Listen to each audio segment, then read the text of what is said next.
Salut à tous, on se retrouve pour une nouvelle automatisation. Est-ce que vous aussi, vous galérez à trouver votre stage, votre emploi, un job, n'importe quelle offre, de devoir chercher, d'être là, hyper réactif, être le premier à postuler? Heureusement, N8N est là pour nous. N8N va nous sauver la mise et va nous permettre de faire une cache routine pour automatiser notre recherche de stage. N8N, c'est quoi? C'est une application web qui nous permet d'automatiser sans coder des process avec différents outils et notamment des outils de mail, des outils de scrapping et bien sûr des outils d'IA. Concrètement, ce que fait cette automatisation, c'est nous faire une newsletter des dernières offres de stage. Ça, c'est arrivé ce matin dans ma boîte mail, 32 nouvelles offres, le jeudi 30 octobre. On voit les dernières offres qui ont été publiées, les dernières 24 heures. On voit quand est-ce qu'elles ont été publiées, il y a le lien évidemment, la plateforme, une mini description. C'est très agréable d'avoir ça tous les matins dans sa boîte mail. C'est que des annonces pertinentes pour ce que moi je recherche. Alors j'ai mis mes critères, il faudra mettre les vôtres, mais voilà, c'est quand même hyper utile et ça peut vraiment changer la donne. Voilà, on peut aussi voir la version en ligne si jamais il y a besoin. Il y a tout qui marche très bien. Sans plus attendre, on plonge dans le tuto pour cette automatisation. Ça commence avec un schedule trigger qui va venir s'activer. Alors il faut bien que le workflow soit actif et enregistré. Moi je l'ai mis tous les matins à 7h. Voilà, ça va venir s'activer. Ça va faire une Google Doc. Une Google Doc, c'est quoi? C'est une requête dans Google avec des champs très spécifiques, des champs, voilà, c'est du langage Google en fait. Ça nous permet d'éviter les pubs, d'éviter tout le bruit qu'on peut avoir lorsqu'on fait une recherche sur Internet. C'est ici que je viens définir ma Google Doc. Ça se présente comme ça, in title, stage, or internship, or voilà. Et là en fait on vient mettre un peu tous les éléments qu'on veut. Moi j'ai fait celle-ci, au début j'ai commencé simplement avec stage or internship and in title M&A or transaction services or fusion acquisition. Donc là c'est pour le milieu de la finance. Mais en réalité je me suis vite aperçu qu'il fallait faire une Google Doc plus explicite et plus complète que ça. C'est pour ça que je me suis aidé de ChatGPT pour faire une Google Doc. Au fur et à mesure des résultats que j'avais, je lui disais, bah voilà, tu peux me faire, s'il te plaît, une Google Doc qui répond mieux à ça. J'ai eu ce stage, donc j'aimerais mieux avoir ça. Je vous invite un peu à faire l'exercice de votre côté aussi. Et vous allez aboutir avec une Google Doc qui correspondra avec les éléments qui vous correspondent. Donc là, ça correspond à ce qu'on veut dans notre recherche. Et ça, c'est les caractères qui vont être exclus. Une fois qu'on l'a, on peut venir la copier-coller ici. Je ne mets pas de site, pourquoi? Parce que ça va venir juste après. Et c'est ici en fait que je vais venir faire plusieurs recherches pour plusieurs sites. Les sites, je les ai mis ici. J'ai mis LinkedIn, Say-Nous, Welcome to the Jungle, Indeed et Job Teaser. Mais alors attention, à chaque fois, il faut bien mettre le site où on peut avoir l'annonce directement. C'est-à-dire que ici, on va mettre, voilà, fr.indeed.com/viewjob. Et comme ça, je vais vous montrer sur Google, si on tape ça directement, vous allez voir, on va avoir que les sites qui commencent par viewjob. Voilà, viewjob. Donc si je clique ici, voilà, dans l'URL, on arrive bien directement sur une annonce d'emploi. M&A entre guillemets. Voilà, on va avoir que les annonces pour du M&A sur le site de Indeed. Et il faut faire ça en fait avec tous les sites qu'on veut venir scraper, que j'ai défini juste avant. Donc dans N8N, comment ça se passe? Moi j'utilise SERP API. SERP API, c'est quoi? C'est pour un outil pour requêter Google et avoir les résultats des recherches Google en remote. C'est-à-dire que c'est pas vous qui allez faire la recherche directement, mais vous allez passer par une API. Donc c'est très simple, il suffit de se créer un compte, d'avoir sa clé API. Donc moi je vais la cacher ici à l'écran et vous la copiez-coller ensuite dans votre requête. Donc les paramètres pour la requête serpapi.com/search sont q égale site.saynou.com/ et là vous insérez la dork, donc vous venez la glisser ici comme ça et ça vous donnera voilà, un résultat, voilà, le site avec la dork ici.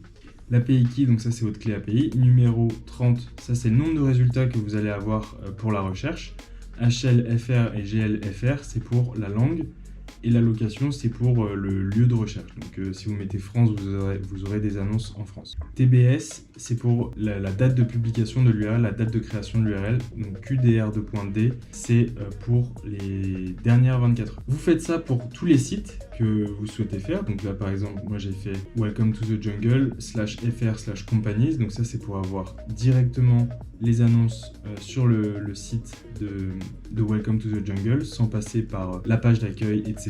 Vous faites ça pour tous les sites que vous souhaitez requêter pour vos offres d'emploi. En résultat, on obtient quelque chose comme ça avec beaucoup de bruit. Donc c'est-à-dire que là, il y a tout ça. Ça fait un peu beaucoup. En JSON, c'est encore pire.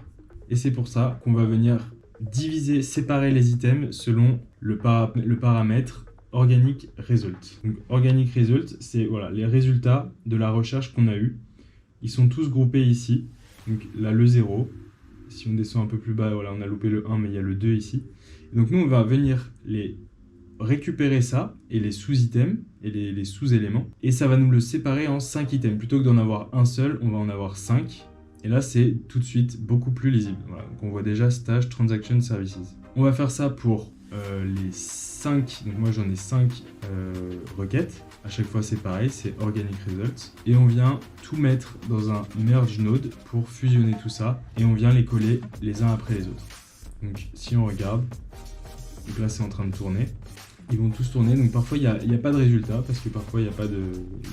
C'est possible qu'il n'y ait pas de résultat pour la recherche précise. Là, on voit qu'il y a eu 19 items. Donc 4 plus 6 plus 5 plus 4, ça nous fait bien 19 items. Une fois qu'on les a fusionnés, c'est là où c'est intéressant.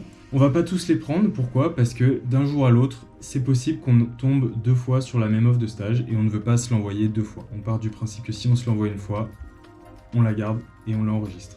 C'est pour ça que j'ai fait un tableau Google Sheet dans lequel je viens ajouter chaque offre. Donc j'ai pris très simplement les mêmes champs de la requête et je les ai mis dans un tableau. Derrière, je me connecte et je viens lire la base de données grâce à un nœud Get Rows in Sheet. Donc je vous ai déjà montré dans une précédente vidéo comment on fait pour mettre ses credentials. Il faut passer par la console Google Cloud. Vous allez chercher votre document, donc votre Google Sheet, la feuille, donc moi c'est la base des offres. On vient lire cette feuille, on a bien 32 lignes qui ont déjà été ajoutées, ça c'est parce que ça tourne déjà chez moi. On va comparer chaque item de la base de données, des annonces qui ont été enregistrées avec les nouvelles annonces. Donc il faut bien mettre dans le input A c'est ça et dans le input B c'est ça. Et on va comparer le champ link avec le champ link. Et on met tous les autres champs, on les skip, on ne les compare pas. On peut exécuter et on voit voilà, qu'on a 9 items différents, 23 items qui sont seulement enregistrés dans notre base de données, qui n'ont pas été récupérés cette fois, mais on en a 10 nouveaux cette fois. Et donc c'est là, on va venir les ajouter à notre base de données. Je ne les ajoute pas tout de suite ici, parce qu'il se peut qu'il y en ait qui ne sont pas intéressants. C'est le cas de ces 3 en rouge que je vous ai surlignés. C'est des stages qui ne correspondent pas à ma recherche.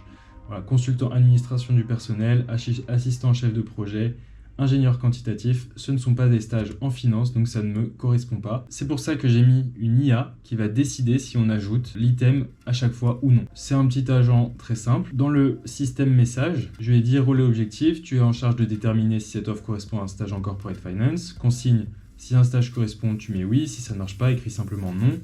Pas d'explication, que par oui ou par non, etc. Dans le prompt, je viens glisser à chaque fois le titre en faisant comme ça, voici le titre et voici la description, donc là c'est le snippet qui est là. Et donc on voit bien que ça ajoute l'annonce. Et l'IA va derrière nous dire, donc c'est un modèle assez simple, c'est 2.0 Flash, qui vient nous dire oui ou non, ça correspond à un stage en finance. Si ça correspond avec ce node switch, ça va venir l'ajouter à notre Google Sheet. Donc ici, on vient mettre la date, on vient glisser tous les items d'avant dans les colonnes et ça vient bien les ajouter. Voilà, donc en dessous, ce sont bien les annonces qui ont été ajoutées à 15h30. Donc ça, c'est ce matin, ça a tourné à 7h. Mais voilà, on a bien les annonces et ce sont des annonces qui correspondent à la finance. Si on en prend une ou deux, voilà, analyse corporate development. Donc, là, on n'a pas l'indication sur la date de publication, mais normalement, elle date d'il y a 22 heures. Si on regarde celle-ci, on va prendre un autre site, on va prendre celle-ci. Publié le 29 octobre, donc c'était il y a moins de 24 heures puisqu'on est le 30. Chargé d'affaires, concession et M&A, voilà, ça correspond bien à notre recherche. On peut en prendre une autre sur Welcome to the Jungle. Il y a 16 heures, voilà, Financial Operational Restructuring. Donc on a bien nos annonces qui tombent dans notre tableau. C'est parfait pour notre première partie du workflow. Ce qu'on va faire en deuxième partie, c'est nous envoyer un email de notification. En réalité, vous pourriez vous notifier comme vous le souhaitez. Moi, je le fais par email. Je trouve ça très pratique pour avoir le lien. On n'a plus qu'à cliquer et on peut postuler. On va venir appeler un sub-workflow. C'est ces deux-là, execute et trigger. Donc les deux fonctionnent ensemble. Il faut les configurer ensemble. Et lui, il va venir s'activer une fois que le premier a terminé. Il va venir lire ce qu'on vient d'ajouter à la base de données. Il vient lire voilà, avec le filtre comme mail non envoyé. Pourquoi? Parce que à chaque fois qu'il y a une nouvelle annonce, en dernière colonne, je vais mettre non envoyé si ça n'a pas été envoyé. On vient agréger, encore une fois, par link, parce qu'on a 40 items en entrée, on n'en veut qu'un seul en sortie. Donc là, on a 40 liens qui sont là, et on va venir nous les envoyer par mail. Voici les stages du jour, donc c'est un nœud Microsoft. Pour les credentials, il faut passer par Azure Mantra ID. Donc l'adresse email, ce sera celle-ci. Les offres de stage du jour, c'est l'objet du mail. Et le message, voici les offres de stage du jour. Et ici, on va venir glisser la liste. Donc là, ça nous les met toutes comme ça. Nous, on va quand même proprifier un peu. On va mettre .join, entre parenthèses. On vient mettre des guillemets simples. Et on va mettre /n, et voilà, comme ça nous fait 2 retours à la ligne et on a un email qui est beaucoup plus simple à lire. J'ai oublié de le mettre ici, mais pour mettre à jour la base de données, pour mettre comme quoi on s'est bien envoyé cette annonce, il faut créer un nœud Google Sheet, update row. On vient bien se mettre ces credentials qui conviennent. Dans le document, ce sera toujours notre document d'offre d'emploi N8N, la base des offres. On va venir se connecter en utilisant l'URL de l'annonce. Donc l'URL, c'est celui-là.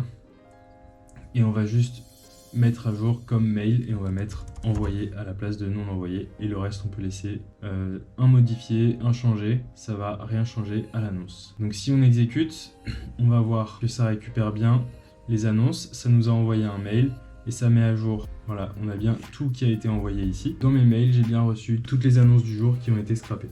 Voilà, donc c'est tout pour cette automatisation. C'est tout ce qu'il y a à faire pour recevoir les offres de stage du jour. Pour aller plus loin, ce qu'on pourrait faire, c'est automatiser la candidature. C'est-à-dire que dès qu'une colonne est ajoutée, on pourrait aussi mettre une IA ici, plutôt que de dire est-ce que cette offre correspond à mes recherches, on pourrait aussi lui dire cette offre, si elle correspond à mes recherches, rédige une offre d'emploi en fonction de tels critères, etc. Je suis curieux de savoir ce que vous aimeriez faire et si ça peut vous intéresser, je peux essayer de le développer dans une prochaine vidéo. Ce que j'ai fait aussi moi de mon côté, j'ai vraiment essayé de faire une très belle newsletter pour avoir un beau mail tous les jours et que je peux ensuite partager même à d'autres. Si vous voulez reprendre cette automatisation telle qu'elle, je vous l'ai mise en description. Je serais curieux d'avoir vos retours sur cette automatisation, n'hésitez pas à me les donner. Si vous voulez que j'aille plus loin sur cette automatisation pour automatiser la prospection par exemple, n'hésitez pas à me le dire, lâchez un like, ça fait toujours plaisir. Si vous voulez utiliser N8N, pareil, j'ai un lien d'affiliation, ça permet de me soutenir. Et vous avez également 20% avec Hostinger si vous voulez héberger votre instance N8N chez vous. C'était tout pour cette cache routine, on se dit à la prochaine, ciao.